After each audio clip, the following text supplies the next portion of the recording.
response to that CPI print we got a little bit earlier? It's about as expected. Inflation is normalizing, but it's coming down slowly. And I just think there's going to be a lot more inertia, a lot more persistence to inflation than maybe we'd all want. Part of that is still COVID factors, excess money in people's pockets, supply chain issues in places like cabinets and switchgears.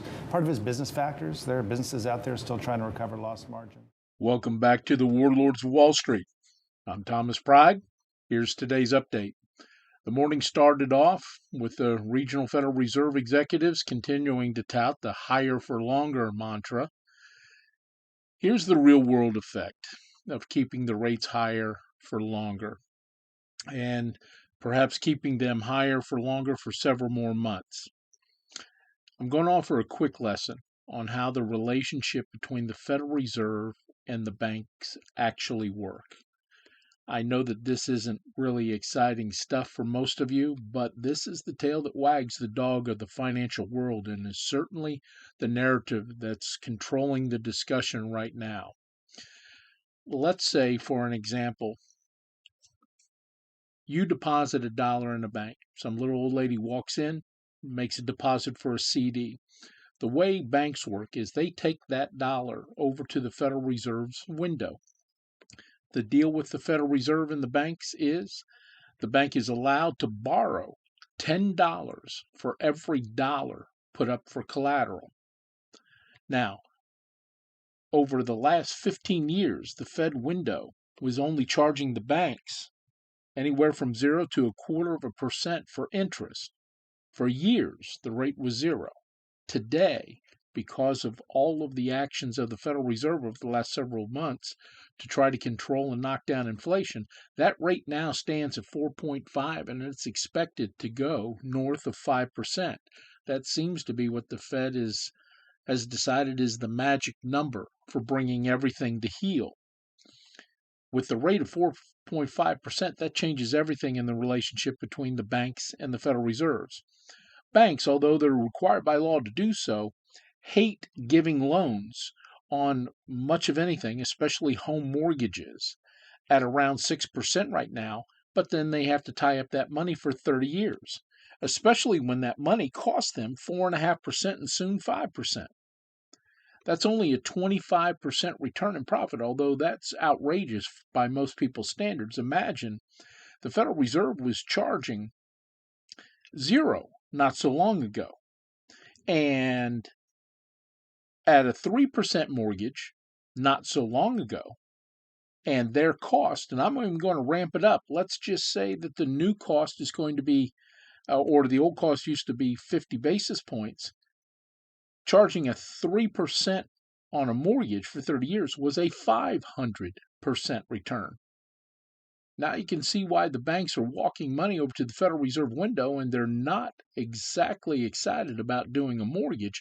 But it makes sense that if they're going to go ahead and have to borrow at 4.5%, and then they can leverage $1 into 10, that they're very keen on making you short-term loans, and especially love approving you a credit card so that they can charge you anywhere from 15 to 25% on it. That's a nice spread, and that's what the banks are interested in. But coming back, this higher for longer spooks the market, because imagine McDonald's went from paying 2% to borrow money on a bond to go build restaurants and support their infrastructure, and now they issue it for 6%. This 200% increase in the interest expenses obviously cuts into McDonald's profits. You were paying 2% on your debt service. Now it's being raised to 6%. That's a 300% increase that these guys are dealing with. Those profits, once that interest rate expense cuts into profits, those profits drive the stock price and the gains. And the stock price gains drive the market higher, of course. Conversely, less profits equals a lower market. Less profits for longer, because interest rates are going to stay higher for longer, means lower market for a longer period of time. This is where the volatility comes in. This is where the tail's wagging the dog. Wall Street hates declining profits. If you haven't been clued in on that, allow me to be the first. Wall Street hates declining profits. They will smash a stock in its share price if there is a miss on their earnings expectations, or that the momentum is clearly showing as though it is slowing, and it is for most everyone out there. It is slowing. It's not coming to a screeching halt, but it's slowing, and Wall Street hates that. And what's a company to do? Well, the only thing a company can do is get their profits up. Because if they can keep their profits accelerating, well, then that translates into higher prices in the share price per the stock. Higher prices, if you're a company and you're raising your prices, what is that? That's inflation. So, where does this merry-go-round stop? Well, frankly, that's what everyone's trying to figure out. What I said yesterday, the Federal Reserve thinks that the 5% terminal rate is the magic number that will slow everything down enough to cool the economy and keep inflation coming down. The CPI numbers that were released yesterday say inflation really isn't bleeding off so much. It's kind of just creeping down, which necessitates them to adopt the mindset, I've got to keep rates elevated for longer to keep my foot on the gas pedal. And, the reports suggest that inflation still high, and therefore that gives the Fed and all Fed officials, more ammunition to continue its hiking, path. On the other hand, you will basically say that the long-term trend on inflation is coming down, and therefore, the possibility that the economy will stay in a soft landing will probably be the best case scenario. The retailers' sales numbers that came out this morning surprised everyone. They were higher than expected for January, which of course confirms that the consumer hasn't slowed down as much as the Federal Reserve had hoped it would. The consumers are still out there spending. It's a leg bone connected to the hip bone kind of thing, folks. A company raises its prices to keep its profits up. That equals inflation. We, the consumer, you, keep buying that box of macaroni and cheese even though it went up in price. What incentive does Kraft have to lower the price? They jacked up the price. You keep buying the boxes. In fact, you're buying more boxes of macaroni and cheese, statistically, than you were before the pandemic started. If the price stays higher, then inflation stays higher. You stop buying because the price gets too high. The company then has no choice but to keep sales moving forward. They're going to reduce the price to encourage you to continue to buy. Lower prices equals lower inflation. Lower inflation equals lower rates for the Federal Reserve. Lower rates mean more profits for corporate America. Higher profits means higher market. One thing, it can't be disconnected from the other. So, one of the other portfolio updates that we want to go ahead and address, we had talked about Tesla, and it looks like they're trying to break through their resistance. It was up about $5 today, trying to break the resistance that they're going to be bumping into around the 215 range.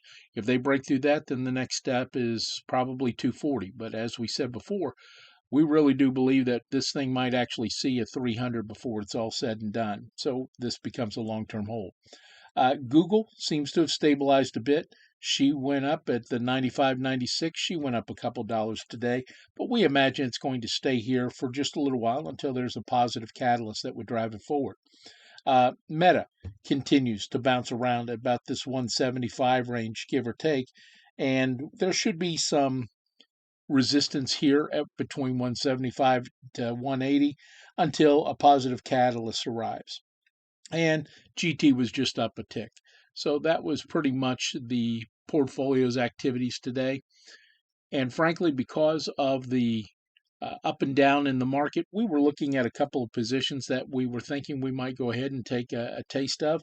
And the reality is I just didn't like what I was seeing in the ways of volume and some of the option contracts that were being written against some of the positions for the short term. And since we've seen so much in the way of some short-term options being written against the broad market in some positions that we do keep an eye on, that tends to tell me that we're going to see a little more volatility. There's a lot of gambling going on out there with these options contracts. So stay guarded, stay conservative, take your profits when you can get it. Try to maintain a good cash position right now because I think it's going to be a bumpy road over the next few months. And I don't think that we're going to get any resolution or any clear picture about where this whole economy is going until we get into next quarter and we are able to see if the corporations are going to continue to come forward with better earnings reports than were expected. Will interest rates continue to stay in a modest range here?